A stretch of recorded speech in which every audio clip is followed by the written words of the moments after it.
السلام علیکم ورحمۃ اللہ وبرکاتہ۔ الحمد للہ رب العالمین والصلاة والسلام على سید الانبیاء والمرسلین وعلى آلہ واصحابہ اجمعین، اما بعد۔ قال اللہ تعالی: اعوذ باللہ من الشیطان الرجیم، بسم اللہ الرحمن الرحیم۔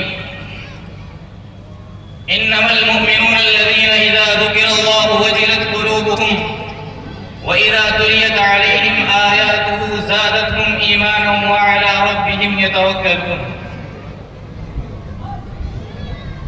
محترم صدر اجلاس، مشفق و مربی اساتذہ کرام، باہر سے آئے ہوئے مہمانان اعظام و دیگر سامعین، میری تقریر کا عنوان ہے انداز مسلمانی۔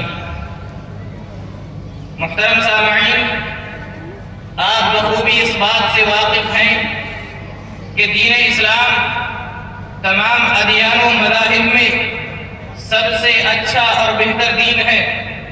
اس دین اسلام نے اپنے ماننے والوں کی زندگی کے متعلق ہر طرح کی ہدایات دی ہیں کہ ایک مسلمان کو کیسا ہونا چاہیے، اس کے اندر کیا کیا خوبیاں ہوں، اس کی وضع قطع کیسی ہو، لوگوں کے ساتھ اس کے معاملات کیسے ہوں، اس کا اپنے اہل و عیال کے ساتھ کیسا سلوک ہو، اور اس کی زندگی کے لیل و نہار کیسے ہوں۔ غرض یہ کہ ہر قسم کی ہدایات موجود ہیں۔ چنانچہ ایک مسلمان جب دن کا آغاز کرتا ہے تو یہ آیت اس کے سامنے ہوتی ہے: اقیم الصلاۃ لدلوک الشمس الی غسق اللیل وقرآن الفجر۔ لہذا اس کے دن کا آغاز نماز فجر سے ہوتا ہے، اور بھلا جس کے دن کا آغاز ایسی بابرکت چیز سے ہو، پھر اس کے دن کے بابرکت ہونے میں کیا شک ہے۔ اسی طرح ایک حقیقی مسلمان جب رزق کی تلاش میں نکلتا ہے تو یہ آیت اس کی رہنمائی کرتی ہے: وَمَا مِن دَابَّةٍ فِي الْأَرْضِ إِلَّا عَلَى اللَّهِ رِزْقُهَا۔ اور پھر فَإِذَا قُضِيَتِ الصَّلَاةُ فَانتَشِرُوا فِي الْأَرْضِ وَابْتَغُوا مِن فَضْلِ اللَّهِ کے تحت رزق کی تلاش میں مشغول ہو جاتا ہے۔ جب کھانے کے لیے بیٹھتا ہے تو یہ آیت کُلُوا مِن طَیِّبَاتِ مَا رَزَقْنَاکُمْ اس کے سامنے ہوتی ہے، جو اس کو حرام خوری سے بچاتی ہے۔ جب اپنے اہل و عیال میں ہوتا ہے تو اس فرمان کو نہیں بھولتا: یا ایھا الذین آمنوا لا تلھکم اموالکم ولا اولادکم عن ذکر اللہ۔ جب نماز میں ہوتا ہے تو کأنک تراہ کا مجسم پرکٹ ہوتا ہے۔ جب غریبوں، مسکینوں اور محتاجوں کی بات آتی ہے تو وَیُطْعِمُونَ الطَّعَامَ عَلَىٰ حُبِّهِ مسکینا و یتیما و اسیرا کی تصویر پر ہوتا ہے۔ جب کسی عہدے پر فائز ہوتا ہے تو وَلَا يَجْرِمَنَّكُمْ شَنَآنُ قَوْمٍ عَلَىٰ أَلَّا تَعْدِلُوا اعْدِلُوا هُوَ أَقْرَبُ لِلتَّقْوَىٰ اور وَأَقْسِطُوا إِنَّ اللَّهَ يُحِبُّ الْمُقْسِطِينَ جیسی آیتیں اس کے ذہن میں ہوتی ہیں جو اسے ناانصافی سے بچا کر انصاف پر آمادہ کرتی ہیں۔ جب کوئی غم یا دکھ پہنچتا ہے تو واویلا نہیں کرتا، ادھر ادھر نہیں جاتا، بلکہ الذین اذا اصابتهم مصیبہ قالوا انا للہ وانا الیہ راجعون کی تلاوت کرتا ہے۔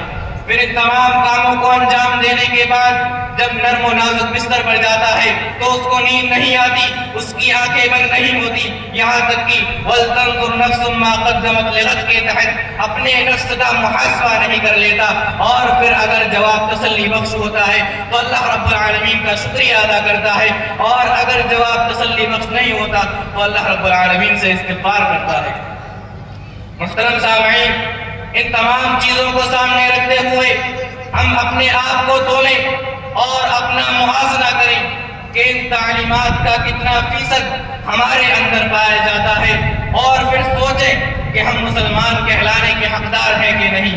کیونکہ نمازوں سے غفلت، گناہوں کی کثرت، نیکیوں سے نفرت اور ہوٹلوں کی گپ شپ کسی مسلمان کا شیوا نہیں۔ فلم ہالوں اور گلیوں میں وقت کی بربادی کسی مسلمان کا کام نہیں۔ غیر عورتوں سے نظر بازی کسی مسلمان کی عادت نہیں۔